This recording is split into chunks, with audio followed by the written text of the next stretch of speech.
Hello and welcome back to my channel yet again for another Pompey loss, and this time it was 2-0 at home to Sunderland. It's the first time we've lost to Sunderland since the 90s at home at Fratton Park in the league, and quite frankly it just wasn't good enough. I think I've got a couple of points to make after last night. This is going out about midday on Wednesday because I didn't want to record straight after that game. The feelings that I had, I would have come across negative, I would have come across quite annoyed. Whereas now I've taken some time to reflect on the game a bit more. I've taken a bit of time to, realise what's happened, take it in a bit more, have a look at some of the footage, and I still can't comprehend how. You look at the team he started with, everyone said from Saturday we're going to lose on Tuesday now. And we thought, okay, maybe we can have some hope, play a good team. And then it's the team he played was just horrendous. The centre mid at left mid when we had four wingers on the bench, Harrison's still starting up front.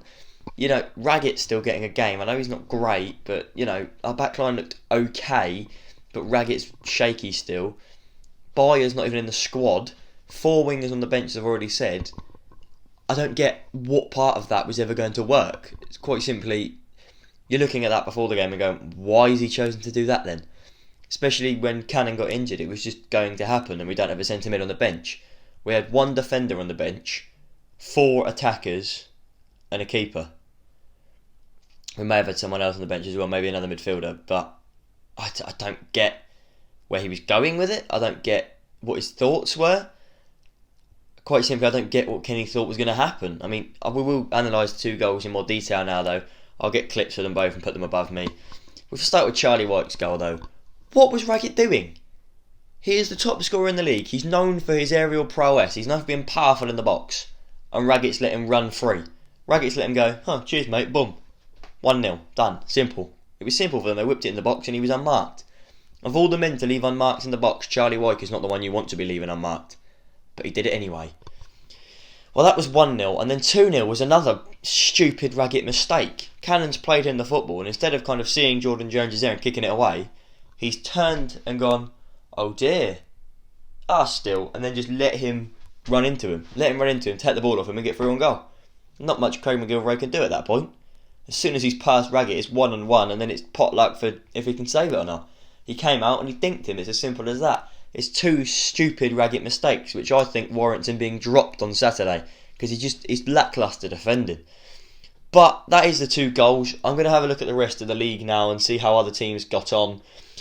Burton travelled to Wimbledon, winning their fifth game in a row and winning 1-0. Bristol Rovers got payback on Accrington for their 6-1 defeat earlier in the season, winning 4-1 there. Charlton, they beat Northampton 2-1. Doncaster did lose to Crewe away 1-0. Ipswich drew 1-1 with Lincoln. Blackpool, they beat MK Dons at Stadium MK 1-0. Peterborough faced Hull in what was first versus second, and Hull came out 3-1 winners there. Wigan beat Plymouth 2-0. Plymouth have a good home record. They've lost that now a bit. Shrewsbury, they beat now bottom of the league Rochdale 2-0 away. Oxford beat Swindon in the derby 2-1, and Fleetwood did just about beat Gillingham 1-0 with a Kyle Vassell penalty.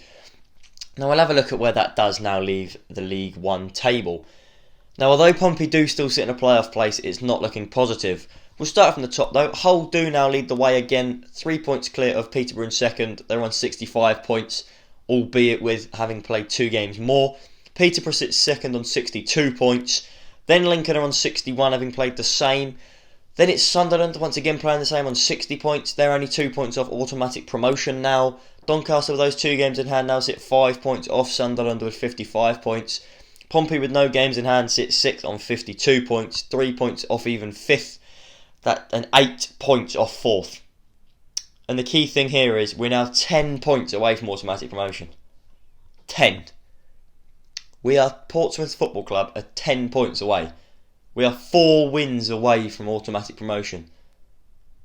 That's 4 wins while every other team draws one of them or draws 2 of them. We need to get goal difference as well. No, it's not happening. That is out of the question now. I think after a couple of losses previously, you could have said, okay, maybe it is ruled out, but we're still within a chance. 10 points with 13 games left. No, it's not happening.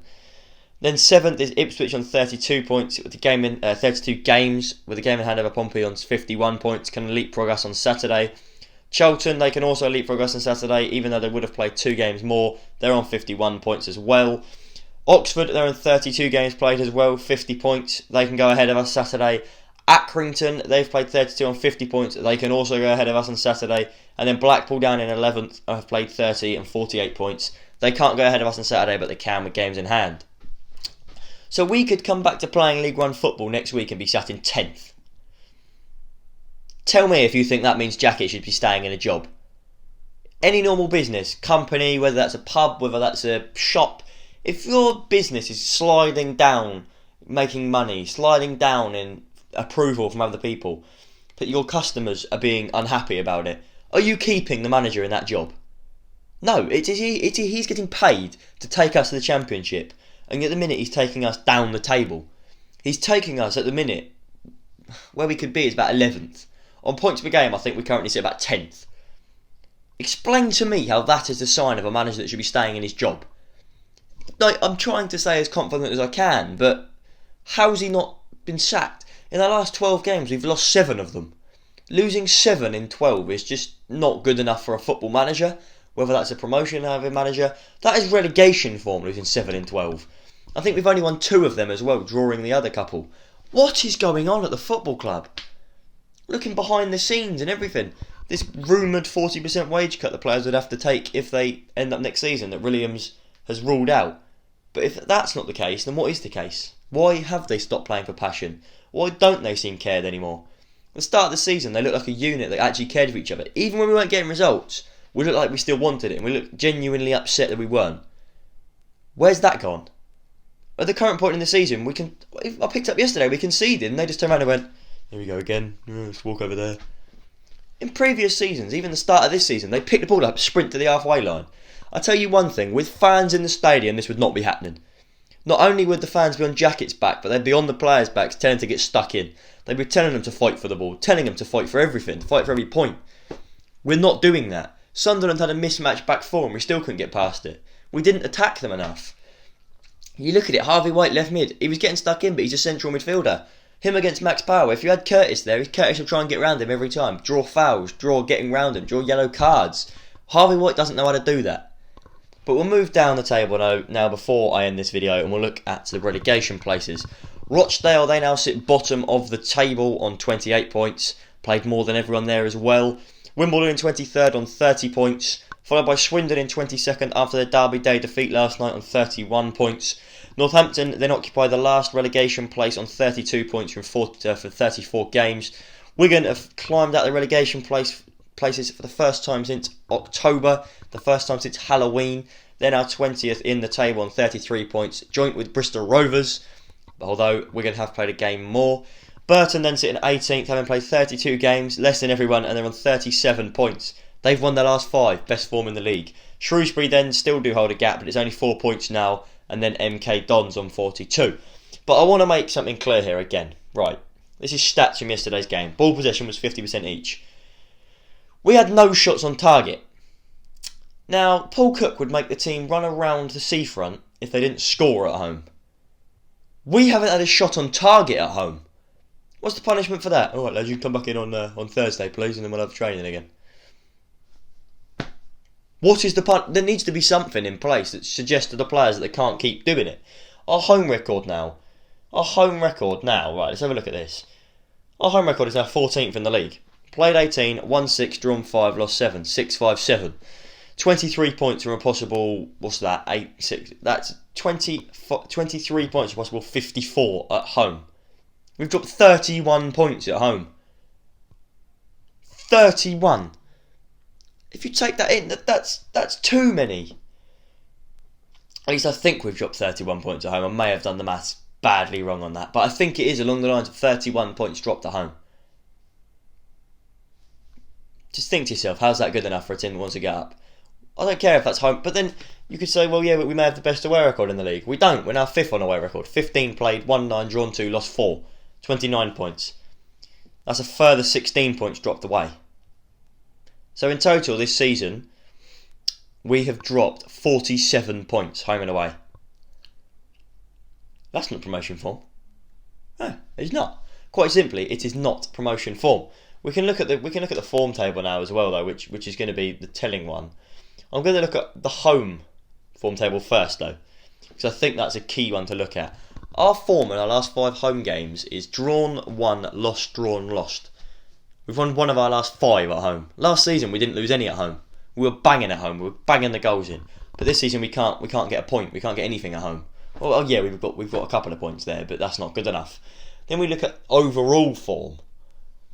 Now I will tell you now, this is the worst form a Portsmouth side have been in under Kenny JACKETT.